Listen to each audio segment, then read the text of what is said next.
দুটি দেশের বর্ডার, একটা বাংলাদেশ, একটা হচ্ছে ইন্ডিয়া।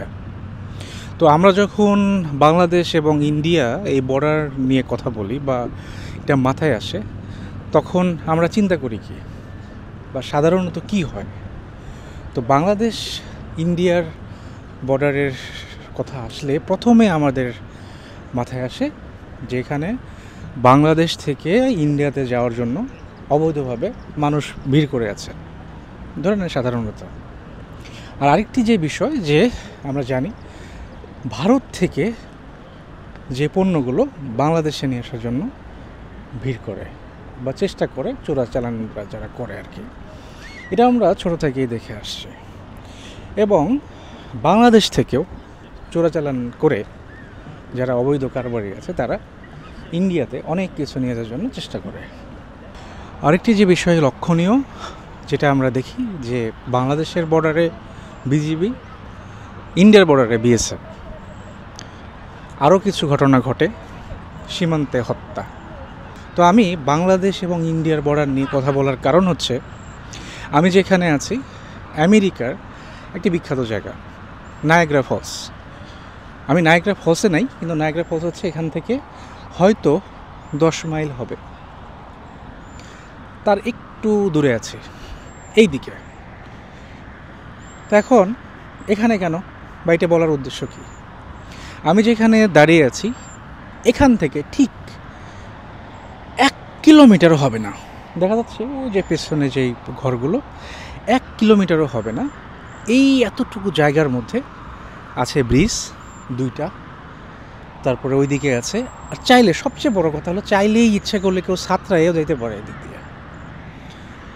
তাহলে বাংলাদেশ এবং ইন্ডিয়ার সীমান্তে যেটা ঘটে, চোরাচালান, সীমান্তে হত্যা, মানুষ যাওয়ার জন্য দৌড়াদৌড়ি, এখানে নাই কেন? চাইলে আমিও তো যেতে পারি। না হওয়ার প্রধান কিছু কারণ আছে। অনেকে বলতে পারেন যে ইন্ডিয়া, বাংলাদেশ এগুলো হচ্ছে অনুন্নত কান্ট্রি, যেটা অনুন্নত সেটা উন্নত দেশে যাওয়ার জন্য চেষ্টা করে। তা কানাডার থেকে আমেরিকা উন্নত না? অনেক উন্নত। তারপরেও দেখেন কানাডা থেকে কোনো মানুষজন সাঁতরাইয়া কোনোভাবে জোর করে আসা, লুকিয়ে আসা, এটা কিন্তু নাই। চাইলে কিন্তু আসতে পারে। না আসার প্রধান কারণটা কিন্তু যে ধনী গরিব দেশ, এটাও কিন্তু এখানে আমি কাট করে দিলাম। তাহলে কি কারণে এটা হয় না? যে দুইটা দেশের অর্থনৈতিক অবস্থা দুই রকম হলেও দুই দেশের ক্যাপাসিটি, যেটাকে বলে ভারসাম্য, এই ভারসাম্যটা কিভাবে রক্ষা করে? আমার সাধারণ জ্ঞানে যেটা মনে হয় যে দুই দেশের নীতি, দুই দেশের নিয়মকানুন এক না হলেও যে অর্থনৈতিক যে ভারসাম্যটা, আমার কাছে এটাই মনে হয় যে এই অর্থনৈতিক ভারসাম্যর জন্য দুই দেশে কোনো দেশের লোক কোনো দেশে যাওয়ার জন্য ভিড় করে না বা সীমান্তে হত্যা হয় না, চোরাচালান হয় না।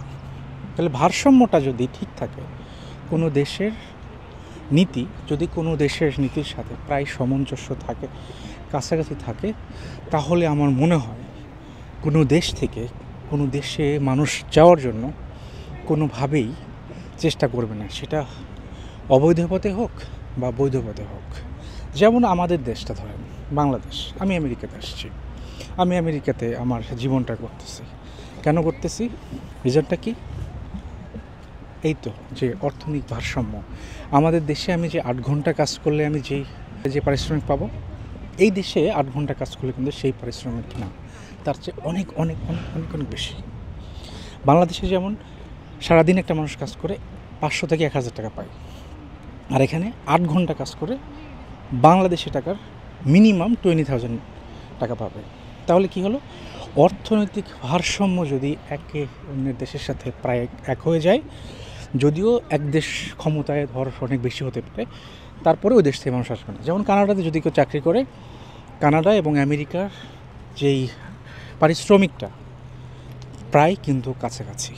ঠিক আমার কাছে যেটা মনে হয় এই কারণেই সীমান্তে যেটা হয় বাংলাদেশ ভারত, এই সীমান্তের যে চোরাচালান, অবৈধ অনুপ্রবেশ, সেইটা আমার কাছে মনে হয় যে এই দেশে কানাডা এবং আমেরিকাতে এই জিনিসটা হয় না। আমার যতটুকু মনে হয়েছে সহজভাবে আমি আপনাদেরকে হয়তো বলতে পারিনি, কিন্তু আমার কাছে ব্যাপারটা সহজভাবে এটাই মনে হয়েছে, তাই আপনাদের কাছে শেয়ার করলাম। ভালো থাকবেন, দেখা হবে আপনাদের সাথে অন্য কোনো ভিডিওতে। আল্লাহ হাফেজ।